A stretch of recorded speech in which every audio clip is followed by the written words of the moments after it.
Shalom, shalom, Yesu ashimwe cyane, ndabashuje mu izina ry'umwami wacu Yesu Kristo. Muri kumwe na Bishop Karema John. Umutsima w'uyu munsi, kuva igitabo cyo kuva ibice 33 umurongo wa 16 kugeza kwa 19.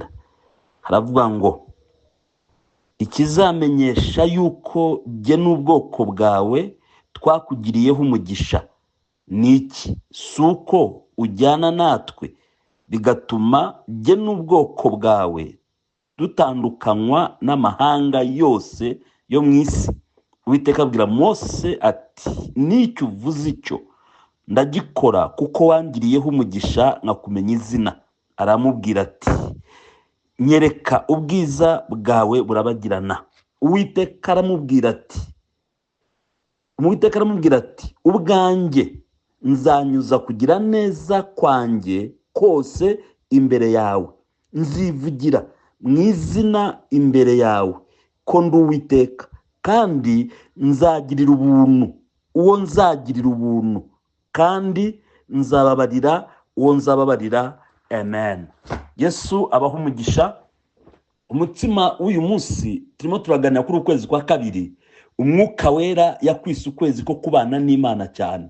Turimo tuvuga ko ari cyo umwuka wera yambwiye ukwezi gutangira, ko buri muntu wese akwiriye gushyiraho uburyo bwo kwegerana n'Imana ku buryo budasanzwe, kuko muri uku kwezi Imana irashaka ko abantu bayo bayegera kurusha uko bayegeraga. Nimba hari aho uzi ko igicaniro cyari cyatangiye kuzima, wongere wenyegeze, wongere shyiremo umuriro. Nimba uzi ko ari ubusabane bwawe n'Imana bwari bwatangiye gutokorwa, wongere ubukangure.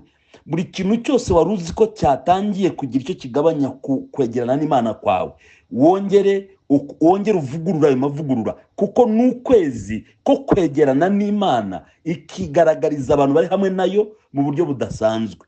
Rero uyu munsi ndashaka kuvuga ku mumaro wo kugendana n'Uwiteka. Mose yari afite urugendo rukomeye kandi ruremereye kandi ruruhije.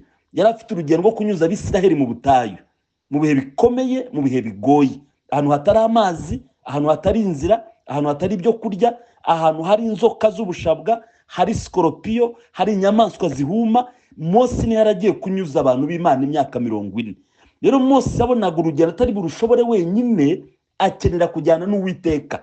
Aramwera ambwira ati, nyeneye ko njyana nawe kugira ngo tugire itandukaniro n'abandi bantu basanzwe bo mu isi, kuko ubuzima tugiye gucamo n'urugendo tugiye kugenda ntabwo rusanzwe nk'urw'abantu banyuramo. Natwe rero dukeneye Imana kwegerana natwe kugira ngo dutandukanywe n'abantu bo mu isi, kuko urugendo rwacu rw'agakiza n'ubuzima bwacu bw'agakiza n'imibereho yacu y'agakiza bitandukanye n'ubuzima bw'ab'isi. Dukeneye Imana kutwegera, kubana natwe, kugendana natwe, gukorana natwe muri buri kimwe cyose. Dukeneye Imana kugira ngo habe itandukaniro mu rugendo rwacu mu izina rya Yesu. Mose amaze gusaba Imana, nawe ntabwo yamuhemukiye. Yarambwiye ngo nicyo nacyo ndakiguhaye, ndakigukorera, kuko wangiriyeho umugisha ukamenya izina. Natwe twagiriwe ubuntu ku bwa Yesu Kristo, ku bw'igitambo cye n'amaraso n'umusaraba n'urupfu rwe n'umuzuko. Twagiriwe ubuntu twebwe abanyamahanga mu bwa Mose bwo kugirirwa, twagiriwe ubuntu bwo kumenya Kristo no kumenya Imana. Kristo natumenyesheje Imana. Iyo dukoresha ubwo buntu, twegerane n'Imana kugira ngo tugabane umugabane wo kunesha mu izina rya Yesu. Imana ibwira Mose ibintu bibiri bikomeye. Irambwira ngo, icya mbere, nzanyuza kugira neza kwanjye imbere yawe.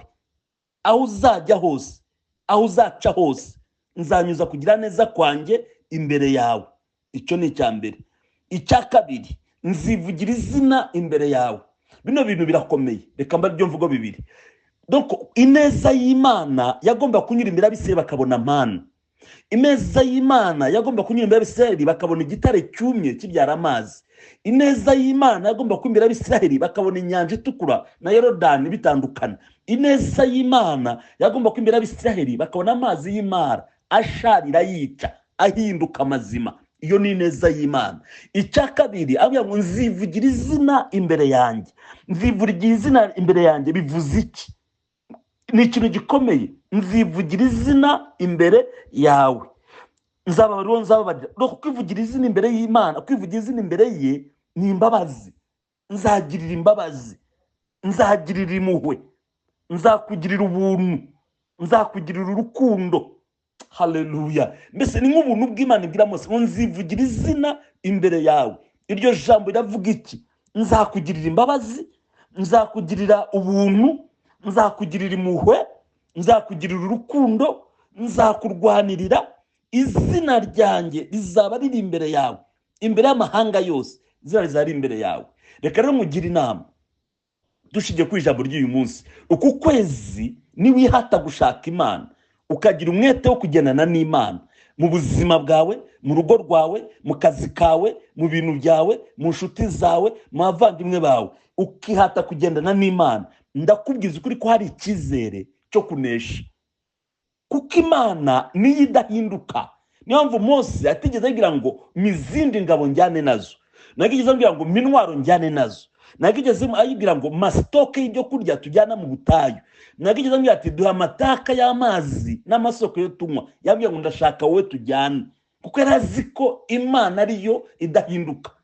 Wajyana n'abantu bakaguhinduka, wajyana n'abavandimwe bakaguhinduka, inshuti zaguhinduka, n'umugore washatse cyangwa umugabo yaguhinduka, n'umwana wabyaye yaguhinduka, n'umubyeyi wakubyaye yaguhinduka. Ikintu kidahinduka umuntu wacyo n'Uwiteka Imana. Dukeneye kujyana n'Imana muri uru rugendo rw'ubuzima bwacu, dukeneye kubana n'Imana muri iyi mibereho, dukeneye kuvugana n'Imana, dukeneye kumva icyo Imana idushakaho. Haleluya. Kugira ngo tubashe kurangiza uru rugendo nk'uko ubutayu baburangije, natwe dukeneye kujyana n'Imana kugira ngo turangize uru rugendo, kugira ngo turangize ubu buzima dukeneye kugendana n'Imana. Nshuti yanjye, kujyana n'Imana nta gihombo kirimo. Ntabwo Imana izagutererana, ntabwo Imana izaguhana, ntabwo Imana izagusiga, ntabwo Imana izakuvaho nugera mu bibazo, ntabwo Imana izakuvaho nugera mu bisubizo. Imana ntabwo igireka abantu bayo, ahubwo abantu bo bareka Imana. Rero Imana niyo kwizerwa, Imana niyo kwiringirwa. Nakugira inama ngo ushake Imana ku kwezi kwa kabiri. Imana mbiye ngo n'ukwezi ko kugendana n'Imana, ko kwegerana n'Imana, ko kubana n'Imana. Ushaka Imana ikuruhure, ushaka Imana ivuga izina, ushaka Imana ikugirira imbabazi, ushaka Imana iguhimba impuhwe zayo, ushaka Imana iguha ubuntu bwayo, ushaka Imana iguha urukundo rwayo, ushaka Imana ikomore, ushaka Imana ikwagure, ushaka Imana igukize, ushaka Imana ikubohore, ushaka Imana ikureho igisuzuguriro, ushaka Imana ya Isiraheli y'umwami wacu Yesu Kristo ikora ibitangaza ku buzima bwawe, mu izina rya Yesu rikomeye kandi isumba amazina yose. Amen. Yesu abaho umugisha. Uyu ni umutsima w'uyu munsi, itariki 2 z'ukwezi kwa kabiri 2025. Ni ugushaka Imana, ni ukugendana n'Imana, ni ukubana n'Imana. Yesu abiteho kandi abaho umugisha mu izina rya Yesu. Mwami, ndasengera abana bawe ngo ubiyereke, ubasange, ugendane natwe muri byose, ubaye natwe muri byose, uvugane natwe muri byose, ukwane natwe muri byose, utwagure muri byose, uduhe umugisha muri byose, uduhembure muri byose, udufungure amaso tubone muri byose. Imbaraga zawe zikora ibitangaza. Ibihome byari biri imbere yacu n'inzitizi byatuzaga kwegera Mwami, ubikureho kandi ubidukize mu izina rya Yesu rikomeye kandi isumba amazina yose. Amen. Shalom, shalom. Amahoro y'Imana abane namwe muri byose mu izina rya Yesu rikomeye kandi isumba amazina yose.